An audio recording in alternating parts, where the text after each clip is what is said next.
Assalamualaikum Smart Star Readers, welcome back to my channel. I hope you all are doing great and fine. So I'm Manahil Burka from Pakistan and I'm MD-GATE aspirant. So smart star readers, आज मेरे day का आगाज़ हुआ था सुबह 4:45 बजे फजर की नमाज़ के साथ। नमाज़ अदा करने के बाद मैं थोड़ा सो गई थी बिकॉज़ मैं रात को लेट सोई थी, अप्रॉक्स 12 o'clock। तो फिर नमाज़ अदा करने के बाद मैं सो गई थी और जब मैं उठी तो टाइम हो रहा था 9:30 पे उठने के बाद मैंने ब्रेकफास्ट किया और ब्रेकफास्ट में मेरे पास था चाय एंड पराठा, और जो कि मोस्टली पाकिस्तानी फैमिलीज़ में होता है। कहा जाता है कि हेल्दी ब्रेकफास्ट किया करें, लाइक फ्रूट्स वगैरह खाया करें, लेकिन जब तक मैं चाय और पराठा ना खाऊं तो मुझे नहीं लगता कि मेरा ब्रेकफास्ट हुआ है और सुबह हुई है। सो ब्रेकफास्ट करने के बाद मैंने थोड़ा घर का काम किया और घर का काम करने के बाद मैं अभी स्टडी करी हूँ, और स्टडी में मैं आज फर्स्ट ईयर की बायोलॉजी को प्रेफर कर रही हूँ, बायोलॉजी वट एवर यू से। तो आज मैं फर्स्ट ईयर की बायोलॉजी कर रही हूँ और बायोलॉजी में मैं जो है वो मुझे ये फर्स्ट ईयर की जो बायोलॉजी है 11th क्लास की, ये मुझे ईजी लगती है बिकॉज़ इसमें जो है वो मेरे इंटरेस्टिंग टॉपिक है, लाइक सर्कुलेशन हो गया, डाइजेशन हो गया और सेल वाला हो गया, जो कि मुझे फिंगर टिप्स पे आते हैं।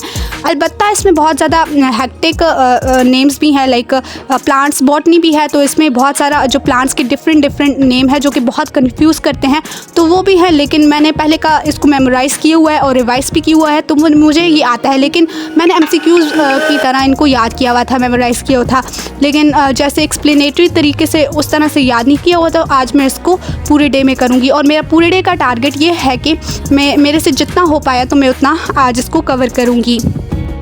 और वैसे भी अगर मैंने 70% मेमोराइज़ किया होता है तो मुझे पता है कि उसको 75% तक कैसे लेके जाना है with different exam strategies and tips and tricks. तो अब ये नहीं कहना कि जो टिप्स एंड ट्रिक्स है उसमें चीटिंग आती है, बिकॉज आई हेट चीटिंग। और मैं उन बच्चों को भी सजेस्ट करती हूँ जो चीटिंग करते हैं कि उनको लगता है कि वो चीटिंग करके दूसरों को चीट कर रहे होते हैं, दूसरों को धोखा दे रहे होते हैं, बट वो सबसे बड़ा धोखा खुद को दे रहे होते हैं। और इस चीटिंग से उनको भले ही जो है वो टेम्प्रेरी सक्सेस मिल जाए, लेकिन वो टेम्प्रेरी सक्सेस होती है, परमानेंट सक्सेस वो फिर भी नहीं होती है। मेडिकल एंट्रेंस एग्ज़ाम में तो मुझे नहीं लगता कोई चांस होता है चीटिंग का, लेकिन ये जो बोर्ड एग्ज़ाम होते हैं इसमें नेपोटिज़म और चीटिंग ज़ोर शोर से हो रही होती है अक्सर जगहों पर। और आप सबको भी सजेस्ट करूँगी कि प्लीज़ चीटिंग के सहारे ना बैठा करें, क्योंकि अगर आप 100 में से 30% भी देते हैं ना, तो आप अपना सिंसियरिटी से दिया करें, क्योंकि आपको एक अलग ही खुशी मिलेगी जब आप अपना 100 में से 30% भी देंगे, तो सिंसियरिटी के साथ, ऑनेस्टी के साथ। और यहाँ पे मैं अपने मुँह मियाँ मिट्ठू नहीं बनूँगी, बल्कि आपके साथ अपनी एक सक्सेस स्टोरी शेयर करूँगी, और वो ये कि मैंने आज तक कभी भी चीटिंग नहीं की है। मैंने लिटरली कभी चीटिंग नहीं की है, और किसी को इस बात पे यकीन नहीं हो रहा होता है, मोस्टली लोगों को, लेकिन मैंने आज तक कभी भी चीटिंग नहीं की है। हाँ, मेरा स्कूल स्विच हुआ था तो मैंने कहा था ये बहुत कॉमन चीज़ है, अगर आप एक MCQs किसी से पूछते हैं और रिटर्न में आप उसको 2 MCQs बता देते हैं तो it's not a big deal, आप जो है बता सकते हैं, कॉमन चीज़ है, सब करते हैं, तो मैंने कर दी तो क्या बड़ी बात होगी। लेकिन फिर मुझे रियलाइज़ हुआ कि चीटिंग तो चीटिंग होती है, अमानत में खयानत तो खयानत होती है। अगर आप अपने प्रिंसिपल्स को फॉलो कर रहे हैं, उसूलों को फॉलो कर रहे हैं, तो आप ये रखें कि आपने एक ज़रा एक चीज़ भी किसी को नहीं बतानी, ना किसी से पूछनी है। सो मैंने उस वक्त जो है ये चीज़ें रियलाइज़ की, और फिर मैंने इसके बाद कभी भी ना किसी को से पूछा है ना किसी को बताया। हाँ, होता है कि अगर आपकी क्लास में कोई वीक बच्चा है तो अगर वो मुझसे MCQs पूछता है, एक MCQs, तो मैं उस हद तक तो हेल्प कर सकती हूँ, लेकिन अब मैं पूरा पेपर उठा कर किसी को दे दूँ तो ये तो बहुत बुरी बात है। और अगर मैं बात करूँ 12th क्लास बोर्ड की, तो जब बोर्ड एग्ज़ाम हो रहे थे तो बोर्ड की एक टीचर थी, जब हमारा एग्ज़ाम फिनिश हुआ तो लास्ट में वो पेपर कलेक्ट कर रही थी ना, और वो मेरे पास आई और मेरा पेपर कलेक्ट करने लगी और कहती हैं, मुझसे पूछती हैं आपका नेम क्या है, and I was just shock कि मेरा नेम मुझसे क्यों पूछ रही है। मैंने फिर उनको अपना नेम बताया कि मेरा नाम मनाहिल बुर्का है, एंड फिर वो मेरा नेम पूछ के आगे पेपर कलेक्ट करने लगी ना, लेकिन मैं कंफ्यूज थी कि इन्होंने मेरा नेम क्यों पूछा। फिर नेक्स्ट डे हुआ, फिर नेक्स्ट डे तो उनकी ड्यूटी नहीं थी, फिर जो उससे नेक्स्ट पेपर था उनकी फिर दोबारा से ड्यूटी थी हॉल में, और फिर वो जब पेपर लास्ट में कलेक्ट करने लगी तो वो मुझसे पूछती हैं आप बिलोंग कहाँ से करती है ना, कहाँ की रहने वाली है। फिर उनको मैंने बताया, लेकिन फिर भी मैं कंफ्यूज थी कि यार कि ये मुझसे मेरा नेम क्यों पूछ रही है, मैं कहाँ से बिलोंग करती हूँ, ये क्यों पूछ रही है, क्या मेरे पेपर में कोई मिस्टेक है। क्योंकि मेरे पेपर जो है, मेरी पेपर प्रेजेंटेशन बहुत ज़्यादा अच्छी होती है, लेकिन जो मटीरियल लास्ट में मैंने लिखा होता है ना, मेरा ये होता है कि शुरू में पेपर बहुत ज़्यादा अच्छा होता है, लेकिन लास्ट में जाके गड़बड़ कर देती हूँ। तो मैंने कहा शायद ये पीछे से देख रही होंगी तो मेरा पेपर कुछ मिस्टेक होगी। तो नेक्स्ट डे ना मैं हमेशा अपनी कोशिश करती कि मैं पेपर अच्छा करके जाऊँ। हमारा ऐसा होता था कि हम एक दिन हॉल में बैठते थे, फिर एक दिन जो होता एग्ज़ाम हमारा जो होता था क्लास में होता था, बोर्ड एग्ज़ाम ना। तो फिर जब हमारा क्लास में एग्ज़ाम हो रहा था तो उनकी ड्यूटी क्लास में थी, और जब उनको पानी पीना था तो वो अपनी जगह दूसरी टीचर को बिठा के गई कि आप ड्यूटी दें, मैं ज़रा पानी पी के आती हूँ।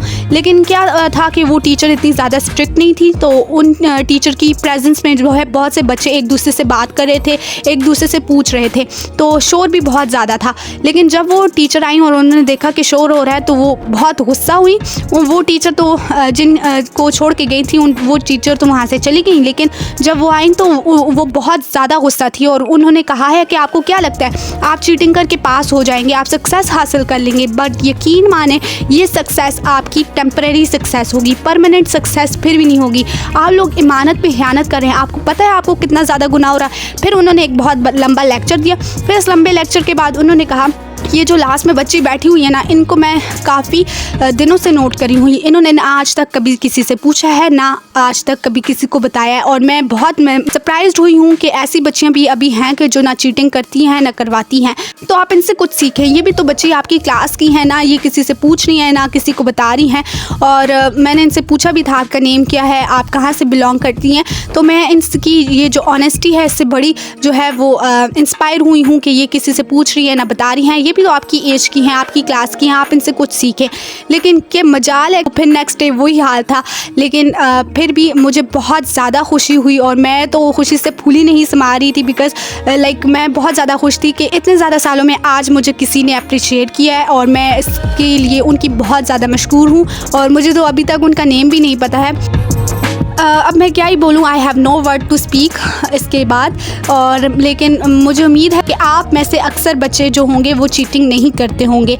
ऑलराइट स्मार्ट स्टार रीडर्स, ये सब बातें करने का मकसद आपको इंस्पायर करना है, आपको मोटिवेट करना है कि काइंडली जो है आप चीटिंग के सहारे ना बैठा करें। फॉर एग्जांपल अगर 12 क्वेश्चन एग्ज़ाम में गिवन है और आपको उसमें से 10 क्वेश्चन करने हैं, तो आपको 9 के आंसर्स आते हैं लेकिन एक क्वेश्चन का आंसर नहीं आता, तो आप क्या करते हैं, पैनिक हो जाते हैं, स्ट्रेस में आ जाते हैं और आप कन्वर्सेशन में लग जाते हैं, लाइक कहीं से मुझे इस क्वेश्चन का आंसर पता चल जाए। लेकिन इस चक्कर में आपको जो 9 क्वेश्चन के आंसर आ रहे होते हैं तो स्ट्रेस में वो आपको भूल जाते हैं। तो प्लीज़ काइंडली ऐसा ना किया करें। और आई होप कि आज की वीडियो आपको पसंद आई होगी और व्लॉग पसंद आया होगा। तो आपको मैं बिल्कुल ये नहीं बोलूँगी कि वीडियो को लाइक करें and blah blah blah, but मैं आपसे ये मस्ट कहूँगी कि इस वीडियो को ज़्यादा से ज़्यादा अपने फ्रेंड्स के साथ शेयर करें ताकि उनको भी मोटिवेशन मिल पाए, वो भी इंस्पायर हो पाए और वो भी ऑनेस्टी एंड सिंसियरिटी के साथ अपना एग्ज़ाम क्रैक करें। एंड अल्हम्दुलिल्लाह जो मैंने आज स्टडी टारगेट सेट किया था वो कंप्लीट हो चुका है कि मेरे से जितना हो पाया मैं आज बायोलॉजी को कवर करूँगी, तो वो मेरा टारगेट कंप्लीट हो गया है। तो आप सब बताएं कि आपकी स्टडी कैसी जा रही है और आपके जो टारगेट सेट किए हुए हैं वो कंप्लीट हो रहे हैं या नहीं। और इंशाल्लाह मिलूंगी आपसे बहुत जल्द एक नए प्रोडक्टिव स्टडी व्लॉग या वीडियो के साथ, बट तब तक के लिए फी अमानिल्लाह।